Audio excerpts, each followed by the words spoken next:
یہ کھولیے قرآن کریم دوسرا پارا پہلا صفحہ. یہ علمی بات ہے, آخر وقت تک سارے ساتھی ذرا توجہ رکھنا. میں آپ کی خدمت میں اس مسئلے کو عوامی طرح سمجھانا چاہتا ہوں, بس آپ کی توجہ میری طرف رہے تاکہ آپ کی بات حل نہ پائے. توجہ, یہ دوسرے پارے کا پہلا صفحہ ہے, سورت نمبر 2 سورت البقرہ ہے, اور اس کی آیت نمبر جو ہے یہ آیت نمبر 143 ہے. اس میں مسئلہ بیان ہوا ہے تحویل قبلہ. تحویل قبلہ کا معنی ہے قبلے کی تبدیلی, قبلہ رخ کی چینج ہوئی تھی. کیا ہوا تھا, کیوں ہوا تھا, کیسے ہوا تھا, سمجھیے. حضور پاک علیہ الصلوۃ والسلام جب مکہ مکرمہ سے ہجرت کر کے مدینہ گئے, مکہ مکرمہ میں تو چاروں طرف جس طرف منہ کرو قبلہ ہے. اللہ آپ کو مکہ مکرمہ لے جائے, امام جس طرف ٹھہرا ہوتا ہے سامنے والا اس طرف منہ کر کے, ادھر والا ادھر, ہر پاس ایک کو جیسا ہے نا, وہاں تو مسئلہ ہے ہی نہیں. اللہ کے رسول صلی اللہ علیہ وسلم شمال کی طرف منہ کر کے نماز پڑھتے تھے پورے 17 مہینے, لیکن حضور پاک کے دل میں تھا کہ یا اللہ بیت المقدس کی طرف منہ کرتا ہوں, میرا منہ بیت اللہ کی طرف کر دے, میں کعبۃ اللہ کی طرف منہ کروں. دل میں تھا. تو رب العزت نے آیت اتاری اور اللہ نے فرمایا فَلَنُوَلِّيَنَّكَ قِبْلَةً تَرْضَاهَا. آپ بے فکر رہیں, جو دل سے آپ مانگتے ہیں نا صلی اللہ علیہ وسلم کہ ہمارا قبلہ بیت اللہ ہو جائے, ہم ان قریب آپ کو حکم دیں گے کہ اس رخ کو چھوڑ کے اس رخ کی طرف آ جائیے. حضور پاک علیہ السلام بہت خوش ہو گئے, اور کبھی کبھی آپ علیہ السلام بڑی چاہت سے یوں آسمان کی طرف دیکھتے کہ جبرائیل آ رہا ہے, یہ حکم آ رہا ہے, ہم بیت اللہ کی طرف منہ کریں گے.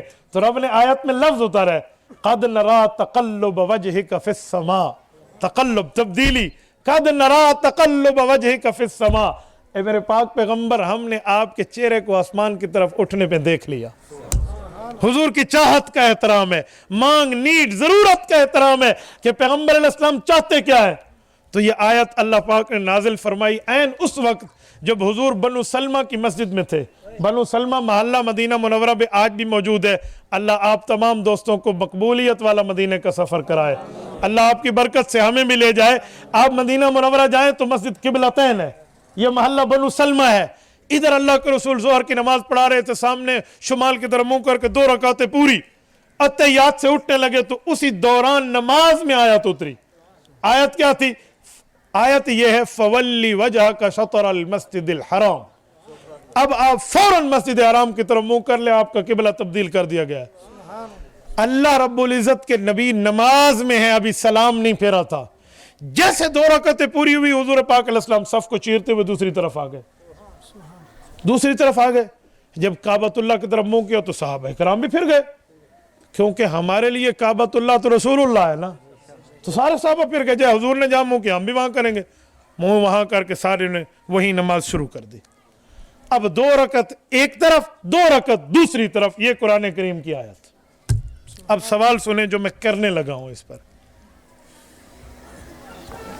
توجہ ہے سب کی ہے نا.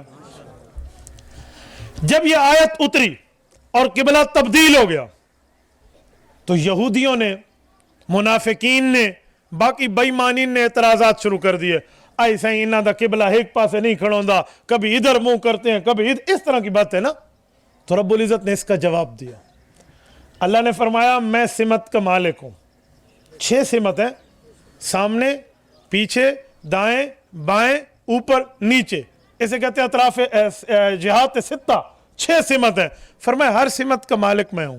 وَلِلَّهِ الْمَشْرِقُ وَالْمَغْرِبُ فَأَيْنَمَا تُوَلُّوا فَثَمَّ وَجْهُ اللَّهِ فَلَا أُقْسِمُ بِرَبِّ الْمَشَارِقِ وَالْمَغَارِبِ. یہ کچھ بھی نہیں ہے کہ کیا مشرق ہے, کیا مغرب ہے, کیا شمال ہے, کیا جنوب ہے, کیا طرف ہے, کیا معاملہ ہے. یہ سارے طرفیں اللہ کی ہیں, لیکن جس طرف میں کہوں گا اس طرف منہ کریں گے. یہ اللہ کی آیت آئی. یہاں ساتھ ایک لفظ آیا ہے جو میں لفظ آپ کو سمجھا رہا ہوں, آپ کی توجہ میری طرف ہوگی تو آپ سمجھیں گے. تھوڑی توجہ ہلدی پئی ہے. ایک کوئی ایک بندہ اٹھی کے آوے, خدا دے بندے تو انتے دے دے. میں نے آج مغرب کے بعد بیان گڑا موڑ خانے وال کرنا ہے. یہ جلدی تو مجھے ہونی چاہیے اور آپ مجھے دیکھ رہے ہیں. توجہ رکھیں, میری آنکھوں میں آنکھیں ڈالیں, میں سمجھا رہا ہوں. لوگوں نے جب اعتراض کیا کہ ان کا قبلہ چینج ہو گیا ہے تو قرآن کریم نے آیت اتاری کہ چینج نہیں ہوا. جو بیت المقدس کی طرف پہلے 17 ماہ منہ کیا تھا وہ بھی میرے حکم سے تھا, جو اب ادھر کیا ہے یہ بھی میرے حکم سے. وَمَا جَعَلْنَا الْقِبْلَةَ الَّتِي كُنْتَ عَلَيْهَا اے پاک پیغمبر جس پر آپ پہلے تھے، وما جعلنا، اسے ہم نے بنایا تھا۔ اللہ فرماتے ہیں بیت المقدس کے قبلے کا حکم کس نے دیا تھا؟ پورے قرآن کو کھول لیجئے، الحمد کی الف سے والناس کی سین تک، کسی جگہ یہ حکم موجود نہیں ہے کہ آپ اس طرف منہ کرو۔ تو اللہ کیوں فرماتے ہیں حکم میں نے دیا تھا؟ وما جعلنا القبلۃ التی، فرمایا حکم میں نے دیا تھا۔ اللہ نے کیسے دیا ہے حکم؟ یہ حکم تو قرآن کریم میں ہے ہی نہیں، کسی آیت میں نہیں ہے، کسی سورت میں نہیں ہے، کسی رکوع، کسی پارے، کسی منزل تک میں موجود نہیں ہے۔ 540 رکوع ہیں قرآن کے، کسی رکوع میں نہیں ہے۔ 6500 سے زیادہ آیتیں ہیں، کسی آیت میں نہیں ہے۔ 120 پاؤں ہے، کسی پاؤں میں نہیں ہے۔ 7 منزلیں کسی ایک منزل میں نہیں ہے۔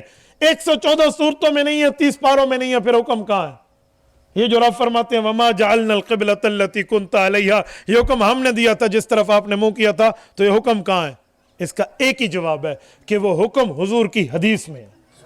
وہ حکم کہاں ہے؟ تو حضور کی حدیث کو اللہ نے اپنا حکم فرمایا۔ جو حدیث میں حکم تھا اس کو اللہ نے اپنا حکم فرمایا، تو پتہ چلا حدیث کی بات بھی اللہ کی بات ہوتی ہے۔ کیوں؟ حضور پاک کی زبان اللہ کے حکم کے بغیر نہیں چلتی۔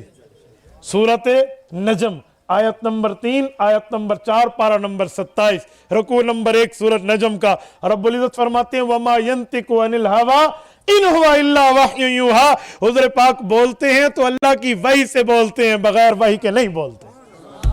تو حضور پاک نے جو حدیث میں حکم دیا تھا، جو اللہ نے دل پر حضور کے اتارا تھا، اس حکم کو بھی قرآن نے اپنا حکم فرمایا ہے۔ یہ رسول اللہ کی حدیث کی اتنی بڑی حیثیت ہے۔ تبارك الذي نزل الفرقان على عبده ليكون للعالمين نذيرا